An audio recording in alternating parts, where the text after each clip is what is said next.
Hello everyone, James here from JVC Paints.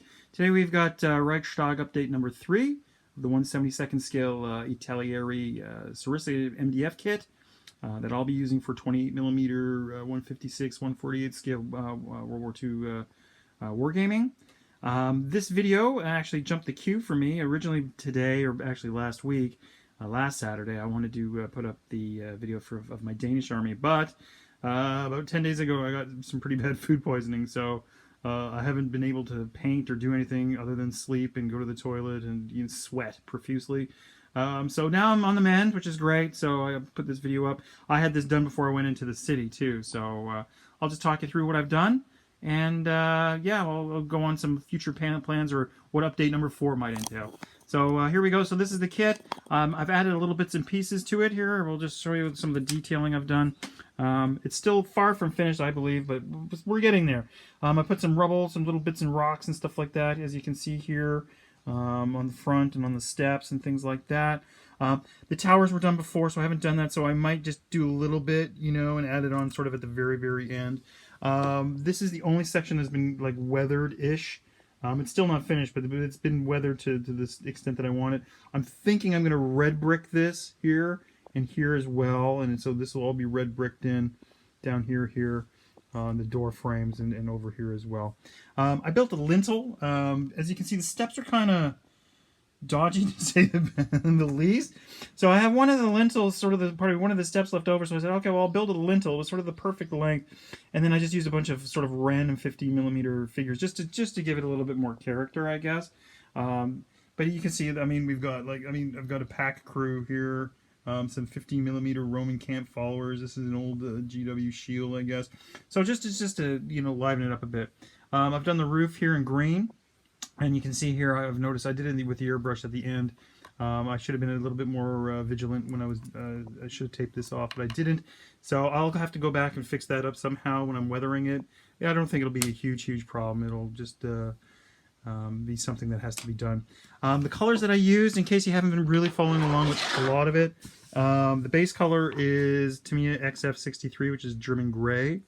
And then what I did is I gave everything a sort of well, I would say, okay, you can't really tell from there, but if we do it this way, well, not even there you can't do, okay, well, that's probably a bit better. Probably 7 to 8 inches away. I gave it a sort of a light dusting of XF49, which is khaki. And then the first highlight was XF53 neutral gray.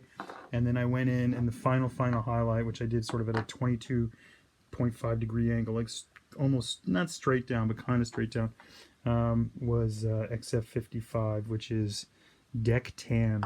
So I'm going to show you the back of this, because I have done a little bit of detailing on the back, but I'm kind of thinking about what to do. So let's check out the back. Here's the back. As you can see, the center section looks particularly bright compared to all the other parts of the building, and that's because there is no roof here, so our hands are free to move in and out. But what I might do, these colors here, pardon me, this color here, and they do match up. Here, I might lighten it up a little bit more, go over with the airbrush once again. But right now, I'm just show you what I've done so far. So I've got some, just some bits of rock and rubble and kind of stuff like that. I haven't gone too heavy with the big rocks and stuff like that. Big chunks of rubble, I should say, because I wanted to keep it playable. And I want to be able to get troops in there. I did find with like my post office where I had it was all rubble, it was great until a metal miniature falls over, and a big chunk of paint flies off the miniature, and you're kind of like, oh crap, But so far so good. Like I said, I'm going to lighten this up, I reckon. And in certain areas, like maybe here, and on this side, sort of, corresponding kitty corner areas, and then maybe like one here, and then maybe something down here. I'm going to put in a little bit of details to sort of liven it up. Same within the center here, probably jerry cans, things sort of like if they come busting in the front, the enemy comes busting in the front, you've got some extra hard cover and things like that in here. What I did buy to sort of liven this up when I went into Tokyo is I found these. These are 1/35. These are gramophones and radios. They're from Plus Model. I've never used this company before. I don't know if they're any good or not, to be perfectly honest. They look cool. I can paint like that good, so I'm pretty stoked. And if the records and things like that, the radios, maybe some of the smaller pieces, I can blue stuff. and make copies. So it'd be kind of cool to have a couple wirelesses, you know, things like that. The gramophone. I'm thinking of, you know, the end scenes of Die Untergang, where they're all kind of partying like it's the end of the world, which it was, I guess, for them. So I got this one as well. So it's got a lot of, you know, beer bottles and mugs and crates and things like that. So just to liven it up. And then like I said before, there's some other aspects of it that I wanted to do, like maybe like I've got some extra furniture from the, you know, the pub build and things like that. Just to make it a little bit more interesting, a little bit more playable. Of course, you know, I've always got to get, you know, art on the walls and things like that as well. So, and I've got some Black Tree Design wounded Soviets and Germans. So I might blue stuff some, make some extra guys, and, you know, put them in with the rubble and things like that. So that's where I'm at right now, guys. So I'll take a photo here, and then I'll take another photo of the front.